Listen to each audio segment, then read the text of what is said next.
Le mètre.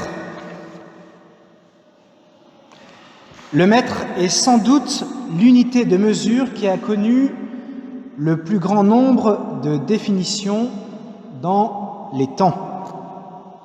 À commencer par la mesure du pied du roi, en passant par le quart du méridien terrestre.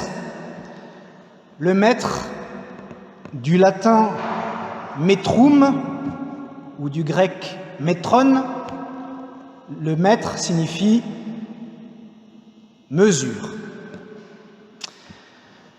Alors vous allez me dire que 1 mètre, c'est 1 mètre. Prenez une barre de métal de 1 mètre, un bout de planche, Frédéric, Francis, un bout de planche de 1 mètre, c'est un bout de planche de 1 mètre. Vincent, quand vous faites une décoration dans l'intérieur, une planche de 1 mètre, c'est une planche de 1 mètre. Oui, bien sûr, 1 mètre, c'est 1 mètre, mais il y a la dilatation, vous le savez. L'été ou l'hiver, eh bien, votre morceau de bois ou votre morceau de métal, en réalité, il ne fait pas vraiment 1 mètre. Il fait ou un peu plus ou un peu moins. Alors, aujourd'hui, mais là, évidemment, j'enfonce des portes ouvertes. Aujourd'hui, en tout cas depuis 1983, vous avez tous appris à l'école que le mètre est la longueur du trajet parcouru dans le vide par la lumière pendant la durée de 1 sur 299 792 458e de seconde. Ça, évidemment, vous le savez tous, et je ne fais évidemment que répéter ce que vous savez parfaitement. Le caractère aléatoire de la mesure du mètre nous permet de mieux comprendre l'interprétation du cardinal Ratzinger, le futur Benoît XVI à l'époque, lorsqu'il nous invite à considérer ce que saint Paul nous donne comme mesure du temps. Depuis plus de 2000 ans, en réalité depuis le moment de la mort et de la résurrection de Jésus, nous ne sommes pas dans un temps qui est compté par des mois, des heures, des années, tout ce que vous voulez. C'est vrai aussi. Mais saint Paul nous donne une autre mesure. Il nous dit, nous sommes dans ces temps qui sont les derniers. Alors, la description de l'Évangile aujourd'hui n'est pas un catalogue de catastrophes, les tremblements de terre, les famines, le fait qu'on persécute les chrétiens, etc. Ce n'est pas un catalogue qui doivent être toutes additionnées, et une fois qu'on les a toutes, ça y est, c'est arrivé. On y est, aujourd'hui. Jésus dit, attention, il y aura toujours des faux prophètes qui vous diront cela. Ne les croyez pas, n'y allez pas, n'y courez pas, ne soyez pas terrifiés. Et pourtant, vous avez entendu, comme moi, l'Évangile. Nous aurions toutes les raisons du monde d'être terrifiés. Alors, il n'y a qu'un temps, depuis 2000 ans, c'est celui dans lequel, je vous dis, saint Paul nous dit que nous sommes dans les derniers temps, ces temps qui sont les derniers, et tous ces événements que nous avons entendus comme une liste, eh bien, ils sont advenus dans le temps, dans ces temps qui sont les derniers. Et il est vrai qu'aujourd'hui, eh bien, on en a qui frappent à notre porte. Des guerres, il y a aujourd'hui des famines, il y a eu le Covid, etc.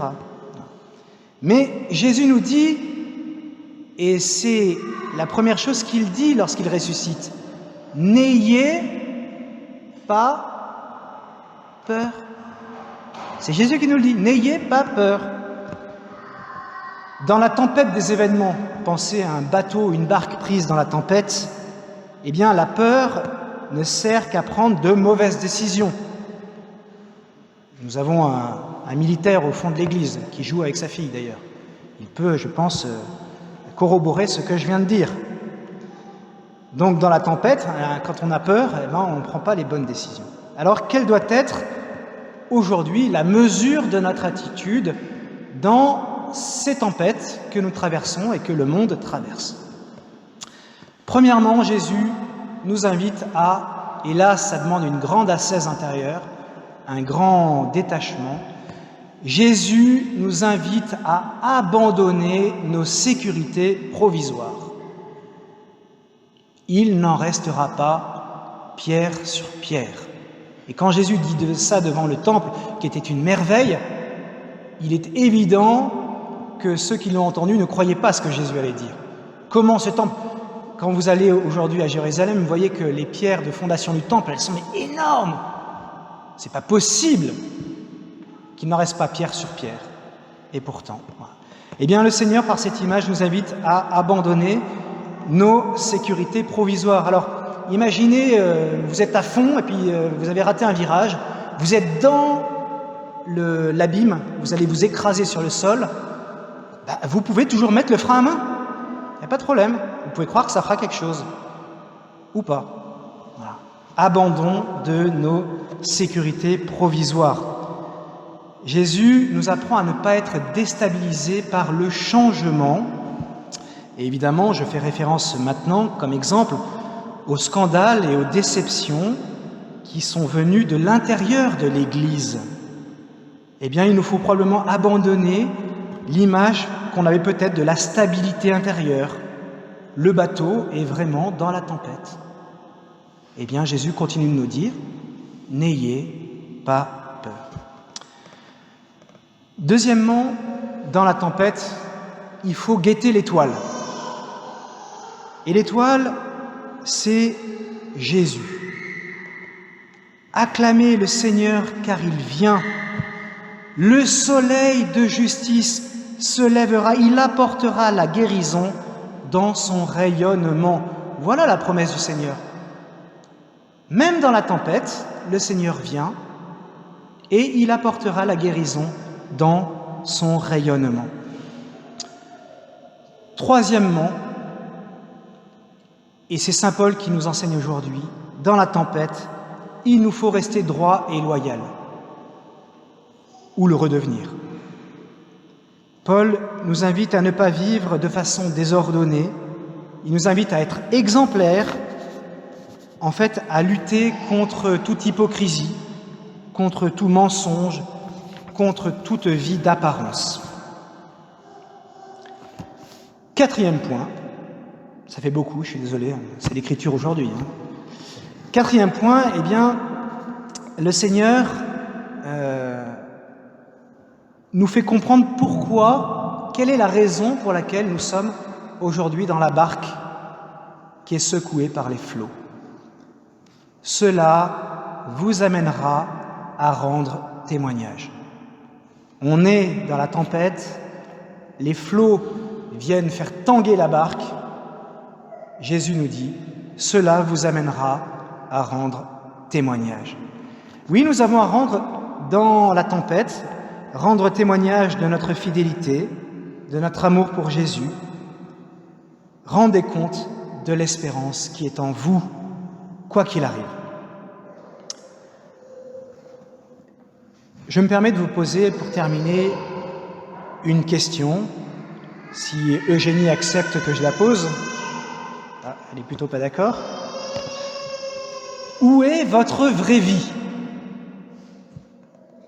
Celle pour laquelle vous êtes venu au monde. Quelle est votre destinée, ou, dans un langage plus chrétien, quelle est votre vocation? Eh bien, notre vraie vie, c'est celui qui est lui-même la vie. Notre vraie vie, c'est Jésus. Jésus à répandre, Jésus à faire connaître, Jésus à faire aimer. Donner la vie qui est Jésus-Christ, même quand on est célibataire consacré. Référence à la discussion de ce matin. Donner la vie qui est Jésus lui-même. Frères et sœurs, c'est par votre persévérance que vous garderez votre vie. Amen.